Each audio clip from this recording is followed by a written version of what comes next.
కోనసీమ జిల్లా రామచంద్రపురం మండలం వెల్లసావరంలో గత వైసీపీ ప్రభుత్వం పేదల ఇళ్ల కోసం సేకరించిన ఇసుకను తరలించుకుపోయిన దొంగలను తక్షణమే అరెస్టు చేయాలని వైఎస్ఆర్సీపీ ఇన్ఛార్జ్ పిల్లి సూర్యప్రకాష్ డిమాండ్ చేశారు. వెల్లసావరం జగనన్న కాలనీ వద్ద అనుచరులతో కలిసి ధర్నా నిర్వహించిన ఆయన పోలీసులను కలిసి ఇసుక దొంగలను అరెస్టు చేయాలని ఫిర్యాదు చేశారు.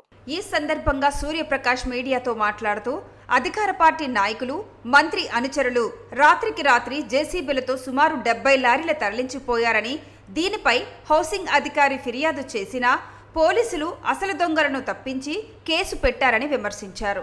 దీనిపై డీజీపీకి ఫిర్యాదు చేస్తామని వెల్లడించారు.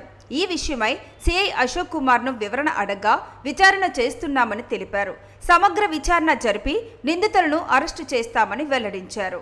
దాదాపు 32 లక్షల ఇళ్ల పట్టాలని ప్రతి ఒక్కరికి పంపిణీ చేయడం జరిగింది. లేఅవుట్లు వేసి కేవలం లేఅవుట్లు వేయడమే కాకుండా ఇల్లు నిర్మించే కార్యక్రమం కూడా అప్పటి ప్రభుత్వం చేపట్టి సుమారు అందులో భాగంగా ద్రాక్షార్మ 4 లేఅవుట్లో ఆనాడు అధికారులు 2800 మందికి లబ్ధిదారులకు ఇక్కడ ఇసుకని డంప్ చేయడం జరిగింది.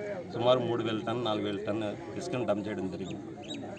ఆ ఇసుకని దౌర్జన్యంగా, అక్రమంగా, అన్యాయంగా పేదల ఇసుకని దోచుకుంటే ఎవరు అడగరని ఉద్దేశంతో స్థానిక ఉన్నటువంటి మంత్రి గారి అనుచరులు, మంత్రి గారి ప్రధాన అనుచరుడు వీళ్ళందరూ కలిసి రాత్రికి రాత్రే ఈ లేఅవుట్ నుంచి సుమారు 2100 టన్ను ఇసుకని అక్రమంగా తరలించిపోయి అమ్ముకున్నారు.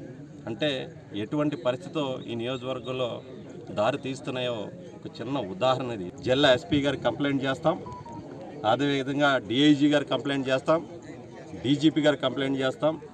ఈ నియోజకవర్గం జరుగుతున్న పరిస్థితులకి వారి ముందు తీసుకొస్తున్నాం. ఎటువంటి కార్యక్రమానికన్నా రాబోయే రోజుల్లో సిద్ధపడతాం. ఖచ్చితంగా అన్యాయంగా ఇక్కడి నుంచి తరలించిపోయిన ఇసుకని రికవరీ చేయాలి, జేసీబీలని సీజ్ చేయాలి, లారీలని సీజ్ చేయాలి. ఏ ఒక్కరిని విడిచిపెట్టాం. మరింత కార్యక్రమాలు ఉధృతం చేస్తాం.